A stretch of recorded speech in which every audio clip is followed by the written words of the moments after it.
हरि ओम।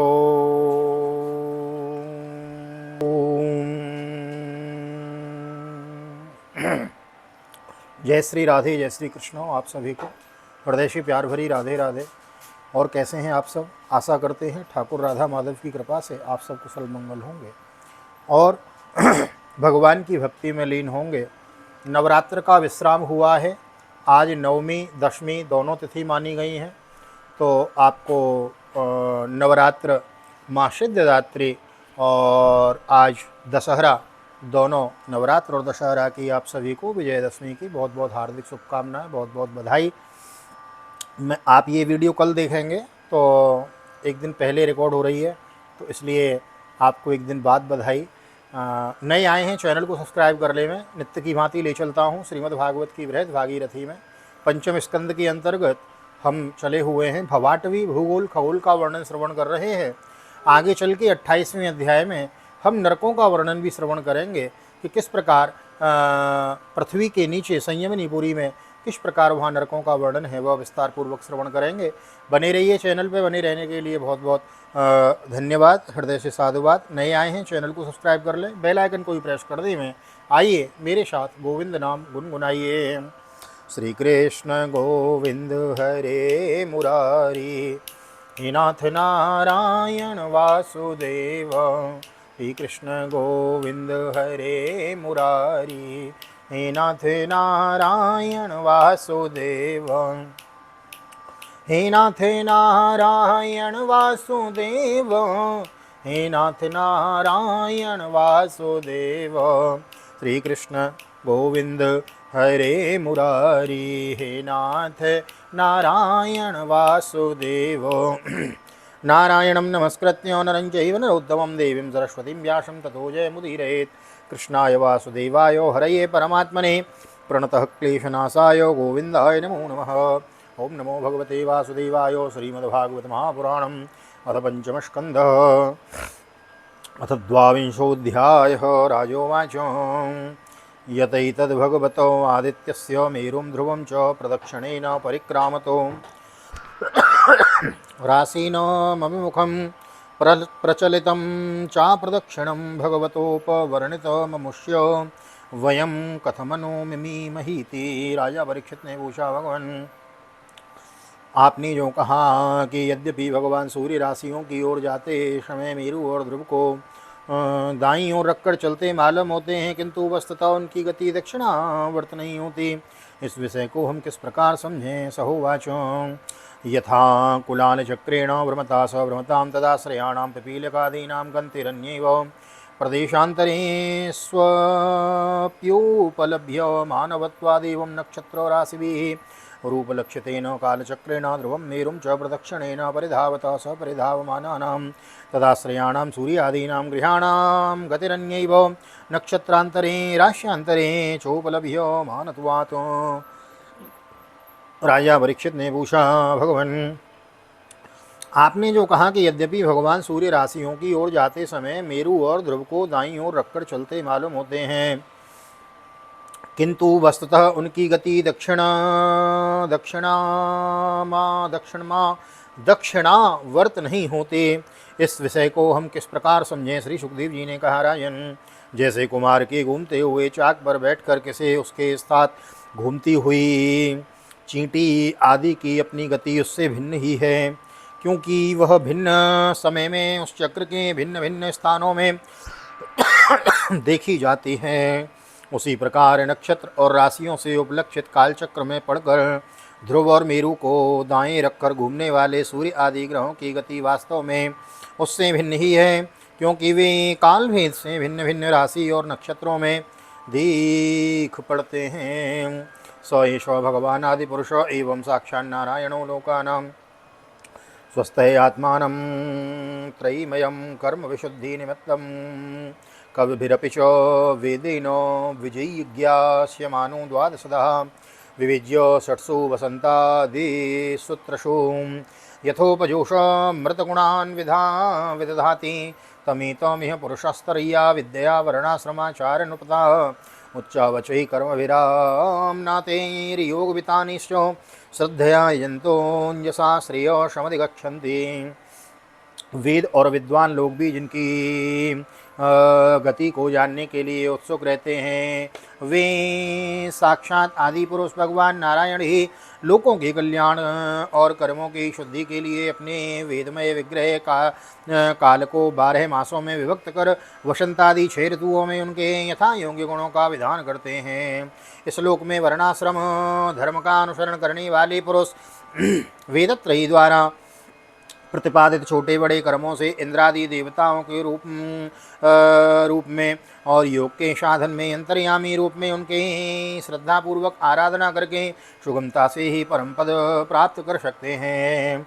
अतः एष आत्मा लोकानां द्याव्या पृथ्व्योरन्तरेणो नभोवल यस्य कालचक्रगतो 12 मासान् भुङ्क्ते शशिसंज्ञान् संवत्सरावयवान् मासः पक्षद्वयं दिवानक्तं चेति शपार्दक्षद्वयमुपदिशन्ति यावता षष्ठमंशं भुञ्जीत स वै ऋतुरित्योपदिश्यते संवत्सरावयवः अथ च यावतार्धेन नमो वीथ्यां प्रचरति तं कालमय नामाचक्षते।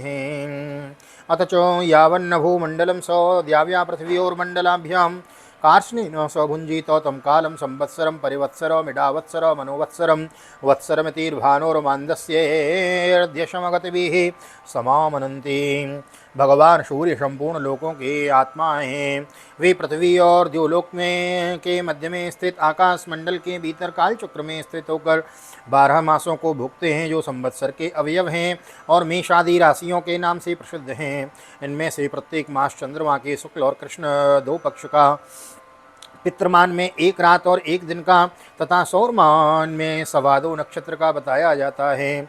जितने काल में सूर्यदेव इस संवत्सर का 6ठा भाग भोगते हैं उसका वह अवयव ऋतु कहा जाता है। आकाश में भगवान सूर्य का जितना मार्ग है उतना आधा वे जितने समय में पार कर लेते हैं उससे 1 अयन कहते हैं, तथा जितने समय में अपनी मंद तीव्र और समान गति से स्वर्ग और पृथ्वी मंडल के सहित पूरे आकाश का चक्कर लगा जाते हैं उसे अवान्तर भेद से संवत्सर, परवत्सर, इडावत्सर, अनुवत्सर अथवा वत्सर कहते हैं। एवं चंद्रमा अर्कगवस्तभ्य उपरिष्टान् लक्ष्य योजनत उपलभ्यमानोऽर्कस्य संवत्सर भुक्तिं भक्षाभ्यां मासभुक्तिं सपार्दक्षाभ्यां दिनेनैव पक्षभुक्तिमग्रचारी धृतरगामनो भुङ्क्ते। अथ चापूर्यमाणा विश्व कलाभिरमाणानां क्षीयमाणा विश्व कलाभिः पितॄणामहोरात्राणि पूर्वपक्षा परपक्षाभ्यां वितन्वाना सर्वजीव निवह प्राणो जीवश्चैकमेकं नक्षत्रं 300 मुहूर्ते भुङ्क्ते। इसी प्रकार सूर्य की किरणों से 1 लाख योजन ऊपर चंद्रमा है। उसकी चाल बहुत तेज है, इसलिए वह सब नक्षत्रों से आगे रहता है। यह सूर्य के 1 वर्ष के मार्ग को 1 मास में और 1 मास के मार्ग को 2.25 दिनों में और 1 पक्ष के मार्ग को 1 ही दिन में तय कर लेता है। यह कृष्ण पक्ष में क्षीण होती हुई कलाओं के पितृगण की और शुक्ल पक्ष में बढ़ती हुई कलाओं से देवताओं के दिन रात का विभाग करता तथा 30-30 मुहूर्तों में 1-1 नक्षत्र को पार करता है। अन्नमय और अमृतमय होने के कारण यही समस्त जीवों का प्राण और जीवन है। स एष षोडशकलः पुरुषो भगवान् मनोमयोन्नमनयो मृतमयो देवपित्र मनुष्य भूत पशु पक्षी सरीसृप वीरुधाम प्राणाप्यायनः शीलत्वात् सर्वमय इति वर्णयन्ति। ततोपरिष्टात् 3,00,000 नक्षत्राणि मेरुं दक्षिणैनेव कालायन ईश्वरयोजितानि सहविजित नष्टान् 20। ततोपरिष्टादुसनः 2,00,000 उपलभ्यन्ते पुरतः पश्चात् सहैव वार्कस्य सेन्द्रियो मान्द्याश्याम्याभिर्गतिभिर्कवच्चरति लोकानां नित्यदानुकूल एव प्रायेण वर्षयश्चैरेणानुमीयते स वृष्टि विष्टभ्यग्रही पशमनः। ये जो 16 कलाओं से युक्त मनोमय अन्नमय अमृतमय पुरुष स्वरूप भगवान चंद्रमा हैं, ये ही देवता पितर मनुष्य भूत पशु पक्षी सरीसृप और वृक्षादि समस्त प्राणियों के प्राणों का पोषण करते हैं, इसलिए इन्हें सर्वमय कहते हैं। चंद्रमा से 3 लाख योजन ऊपर अभिजित के सहित 28 नक्षत्र हैं। भगवान ने इन्हें कालचक्र में नियुक्त कर रखा है, अतः ये मेरु को दाईं ओर रखकर घूमते रहते हैं। इनसे 2 लाख योजन ऊपर शुक्र दिखाई देता है। यह सूर्य की शीघ्र मंद और समान गतियों के अनुसार उन्हीं के समान कभी आगे कभी पीछे कभी साथ साथ रहकर चलता है। यह वर्षा करने वाला ग्रह है, इसलिए लोगों को प्रायः सर्वदा ही अनुकूल रहता है। इसकी गति से ऐसा अनुमान होता है कि यह वर्ष रोकने वाले ग्रहों को शांत कर देता है। उस नशा बुधो व्याख्यास्तस्य वरिष्ठाद द्विलक्ष योजनतो बुध सोमसुत उपलम्भ्यमान प्रायेण शुभकृताद्यार्काद् व्यतिरिच्येत तदाति वात भ्रप्रायान वृष्ट्योपाधिभयमांसांसते अथ ऊर्ध्वमङ्गारकोऽपि योजनलक्षद्वितीयो उपलभ्यमानस्त्रिभिस्त्रिभिः पक्षेरेरेकसो राशीन् द्वादशान् भुङ्क्ते यदि न वक्रेणाभिवर्तते प्रायेण शुभग्रहो वसंसः। शुक्र की गति के साथ साथ बुध की भी व्याख्या हो गई। शुक्र के अनुसार ही बुध की गति भी समझ लेनी चाहिए। यह चंद्रमा का पुत्र शुक्र से 2 लाख योजन ऊपर है। यह प्रायः मंगलकारी ही है, किंतु जब सूर्य की गति का उल्लंघन करके चलता है, जब बहुत अधिक आंधी बादल और सूर्य के भय की सूचना देता है, इससे 2 लाख योजन ऊपर मंगल है। वह यदि वक्र गति से न चले तो एक एक राशि को 3-3 पक्ष में भोगता हुआ 12 राशियों को पार करता है। यह अशुभ ग्रह है और प्रायः अमंगल का सूचक है। तथा उपरिष्टाद् द्विलक्षयोनान्तर्गतो भगवान् बृहस्पतिरेकैकस्मिन् रासौ परिवत्सरं चरति यदि न वक्रः स्यात् प्रायेणानुकूलो ब्राह्मणकुलस्य। तथा उपरिष्टाद् योजनलक्षतद्वया प्रतीयमानो शनिश्चर एकैकस्मिन् रासौ 3 मासान् विलम्बमानः सर्वान्नेवानुपर्येति तावद्भिरनुवत्सरैः प्रायेण ही सर्वेषां शान्तिकरः। इसके ऊपर 2 लाख योजन की दूरी पर भगवान बृहस्पति जी हैं। ये यदि वक्र गति से न चले तो एक एक राशि को एक एक वर्ष में भोगते हैं। ये प्रायों ब्राह्मण कुल के लिए अनुकूल रहते हैं। बृहस्पति से 2 लाख योजन ऊपर शनिश्चर दिखाई देते हैं। ये 30-30 महीने तक एक एक राशि में रहते हैं। अतः इन्हें सब राशियों को पार करने में 30 वर्ष लग जाता है। ये प्रायों सभी के लिए अशांति कारक हैं।